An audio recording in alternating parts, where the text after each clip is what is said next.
behind the techie. We are live, guys. I'm Sam, Mr. Blitz Tech. And I'm Revenue GS. Joe 1/3 of the Cyber Nerds. And welcome to the Watchmen review, episode 3. She was killed by space junk.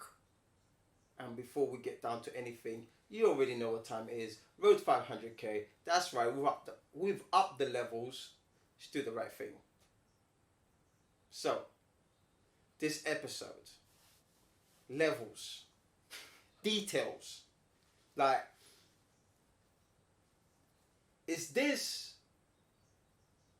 season so far up there as one of the greatest, like, superhero? Nah, run it back. Is it up there with them? What show's better than this? What superhero show's better than this? No, I'm asking the question. I don't know how you feel. I don't know how he feels. No, but I know how I feel. But I'm asking. And is this a superhero show? Bruv, superhero, like, yeah, he's in that realm, fam. Like, these men, the Watchmen were superheroes, innit? Until they got banished. They're vigilantes, innit? Bruv, so was Batman. No. Some people called him a hero. Bruv, I'm just like, you know what I'm saying? So I'm just trying to, because this episode, the whole show's hard, isn't it? Get me? Fire. 3 episodes deep, like, and I just don't want it to get labelled as, the best superhero show, like, because this is better than bare shows with no superheroes, fam. Absolutely. Bare shows, get me? I just think it's sick. I love what they do. But how many times are you going to come in and say the same thing, fam? Bruv, the thing's bad, fam. Because every time they just right at the beginning, bruv. Telling the joke. No joke is sick. Like, I got so paranoid with it, like, that if I got everything, the man had to keep going back to it. Like, man's dissecting it like one of, I don't know, Scorcher's or Kano's lyrics, fam. One of the things I love about this episode, let's get into this now. Go on. Silk Spectre, yeah? The second. I love this character, and the reason I love this character in this episode is because I hated this character in the movie. Mm-hmm. In the movie, I just thought, like, yeah, she could beat man up, but she was kind of whiny. Do you know what I'm saying? Like, I don't want to say played the victim, but, like, do you know what I'm saying? Like, just never. I don't know, man. She was never the aggressor. I didn't think she was the aggressor in her life. Do you know what I'm saying? Yeah, all right. And this episode, she's the aggressor of all things, bruv. But, like, so now she's gone through the crud of, Dr. Manhattan left, we had to live with this world, and she's kind of turned on her vigilante past and is now the vigilante hunter. Do you get what I'm saying?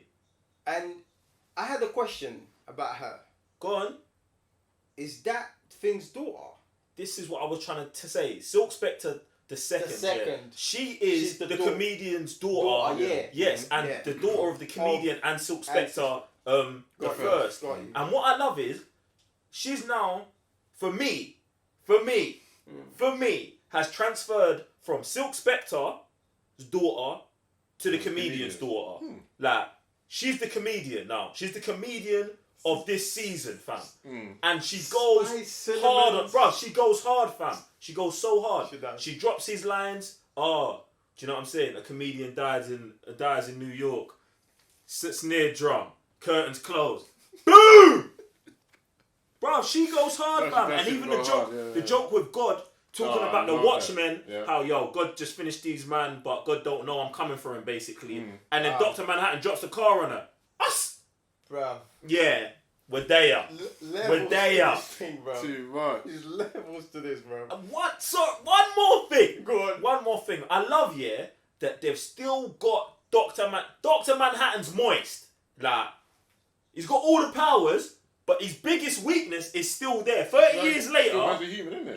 He's 30 years later, he's still listening. She's talking bad about me. Drop a car. He's so petty, bruv. Do you know what I'm saying? He's petty, bruv. Bruv, Dr. Manhattan's he's been petty from jump, fam. He's been petty and moist from jump, fam. And he's still at it, fam. Wowza. Wow, is that how you feel? Did you watch the movie? Well, you got the joke, innit? Fam. She started laughing. Fam. Yeah, she's laughing at him because you're still listening to me. That's the joke. You're the joke. Like, fam, it's crazy, man. It's crazy, but I loved it, man. I love that she was just the center. Like, this was just her episode. I love that. You get me? It was sick, and I love her interaction with, like, Tulsa PD. I love how they explained that right now this whole masked police officer thing, Dopa, is just a joke. Not a joke, but it's just in Tulsa. Like, it's just in Oklahoma right now, and that dude is trying to branch it out to the whole country. Do you know what I'm saying? So I love that this is an isolated thing, and obviously the ripple effects of this season are gonna affect the whole country, and that's probably where we're going in season 2. Do you get what I'm saying? So, bruv, I loved everything about it. Sam, but Joe kind of touched on everything. Like, I just love the whole joke thing about. What's that a lyric about? What? What's a king to a god? That kind of thing. Comes back full circle about the girl who chucked the brick up. God didn't see it come and he still died and went to hell himself. Like, just that whole joke. That got me the most. And then, she's deep, man. Let's talk about the giant Dr. Manhattans. Bro, why are we talking about what? Toy, I guess you could call it. She can't let go of the D, innit? Oh my. From the first one, the movie, obviously, like, man was doing. Why are you letting him bait you into this, fam? Fam, he was there, innit? It's in the episode. No reference to Let me put the D down, fam. It's true. Fam. Maybe settle. The testicles come separate from the dick, fam. Like, what? She probably built that herself. What?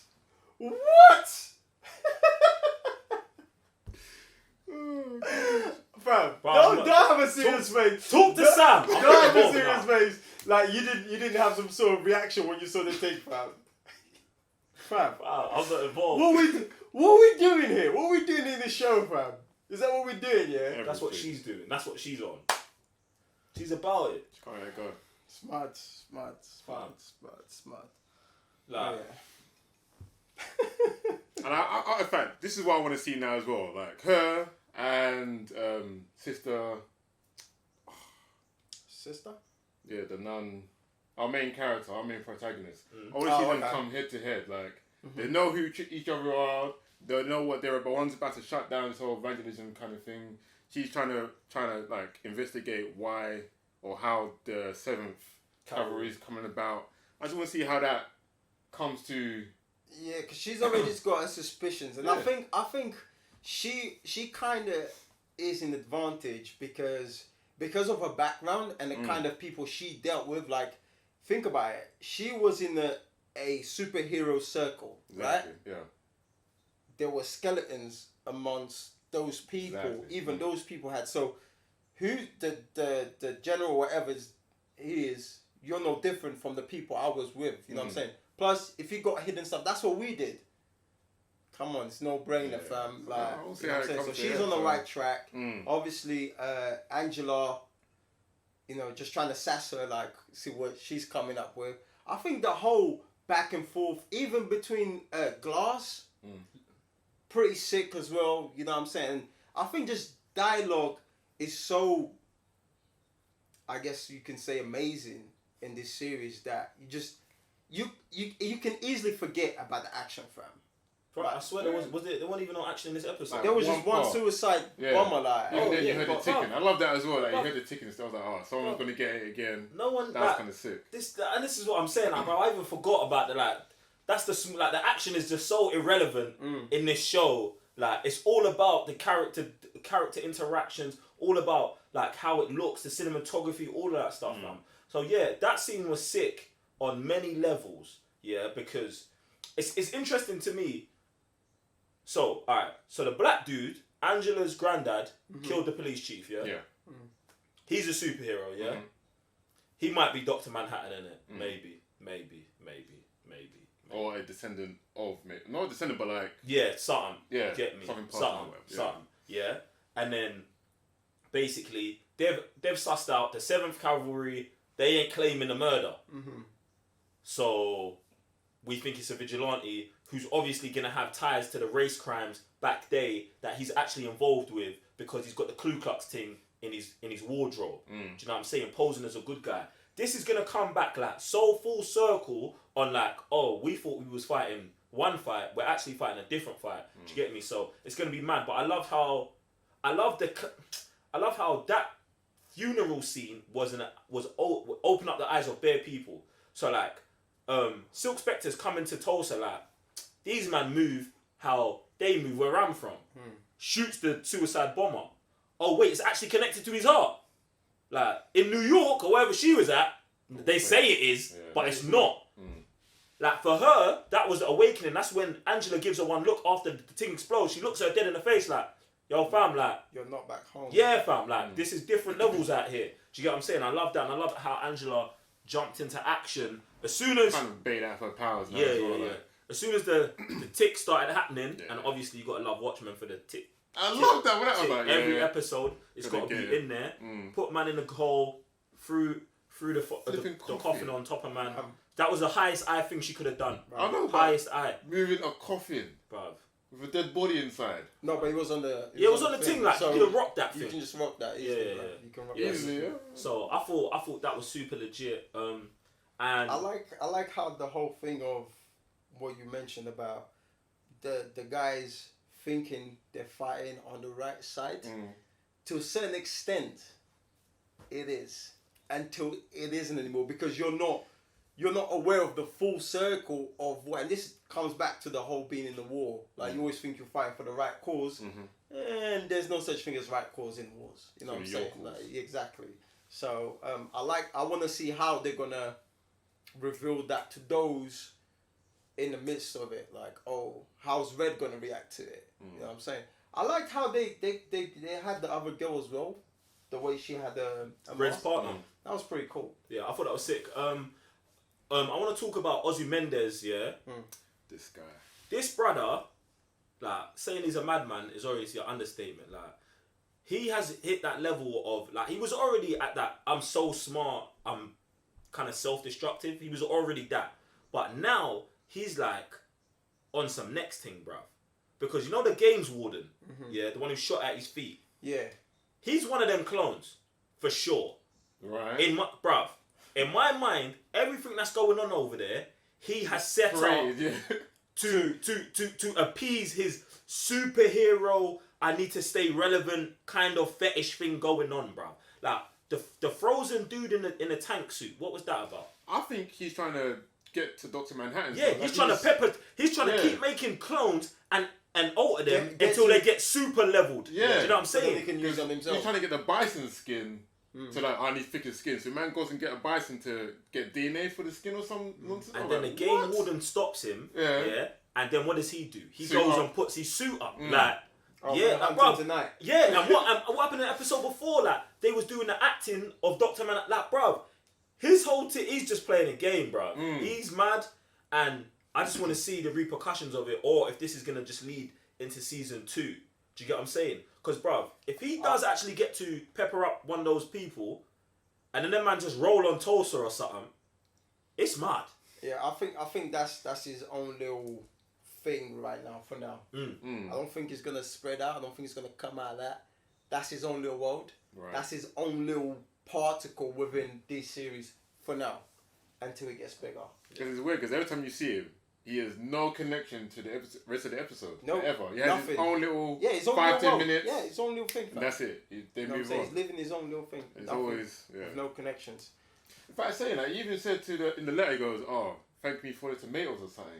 Yeah. So man lives on his land or something. I was like, what does that mean? He made that ute, fam. He made that ute. He said, you're the games warden. This is what you do. Boom, boom, boom, boom, bro. He set the rules of engagement, fam. I'm telling you, bro. Man is a weirdo, you know. He's weird, bro. He's weird. I love that whole Rorschach got peppered into this episode. And I love that touched on something that we spoke about before. That I was like, oh, these men are sullying Rorschach's name. And realistically, they are, but they're not. Because it's just like, oh, Rorschach's in the past, we don't care. Do you know what I'm saying? But where obviously 7th Cavalry is using his mask to do propaganda. Right. Yeah, propaganda. Now, you see that, I think that them overlooking and completely dismissing Rorschach on purpose, though. Yeah, but he said is their demise. Like, could easily be like, it's the same thing as you know, like the Jedi is like, oh, there's no Sith. That doesn't matter. Yeah. You know what I'm saying? Like, it doesn't matter. Well, it's right under their nose. But so I think that's one of the reasons why they put it there, and you kind of just like, yo, are we in the 80s? Shut your mouth. Then. See, I think I think that I disagree with you because I think that those actual suits are irrelevant to the season. I think they put that in there to show you that the guy on the film thing is just on the ball. Yeah. Like when he said it, he said, "Look, this is I'm adding this as a psychological to let you man know this is the kind of preaching that these men are going off of." Do you know what I'm saying? Like, I think that just showed his levels more than everything else, and that's why Silk Spectre was like, "I'm taking him," because even though she tried to boy man, like, "Oh, you're a fan," she still identified that he knows what's got, like, he knows what's going on. Right. Do you know what I'm saying? Man is studied and he's fluent with what's this. going on. Yeah. So I think that was just more to show that his levels are high, fam. And I think he's gonna have a bigger role than just beating Silk Spectre. Do you know what I'm saying? When she needs the thing. For all I know, he's undercover. What, undercover vigilante? Undercover anything. He's playing. He's downplaying who he is. Really. I could back that. I could back that, fam. bro. I could back that because he did put it on her on the plane, like, yo, I studied this and this, like, fall back, like, don't try to talk to me like that. I said, yeah. You know what I'm saying? And then he lended it with a mask on, so straight. Guys, let us know your thoughts on this latest episode. Your thoughts on certain toys and who do you suspect who's doing what? Any idea what's going on, or do you have any other, I don't know, what would you call it? You always theories. Comment section below. Do the right thing, and don't forget you can find this review on Stitcher, iTunes Podcast, Google Podcast, SoundCloud. So if you don't have time to sit here and watch us, you can always hear us on the go, innit? Other than that, I'm Revenue GS. I'm Sam, Mr. Blitztech. Joe one further the Cybernerds. I'll see you next week. Peace. A shout to the Batman cameo as well. Bare digs at Batman though. Mad. Yeah. Gotta catch these rich idiots. Rotted, yeah? Bam. The same, Yeah, fam. That's what I loved about it. I was like, you man have gun in Batman and he lives around the corner. Like, Gotham's in this world, you know. Man, well, it was anyway.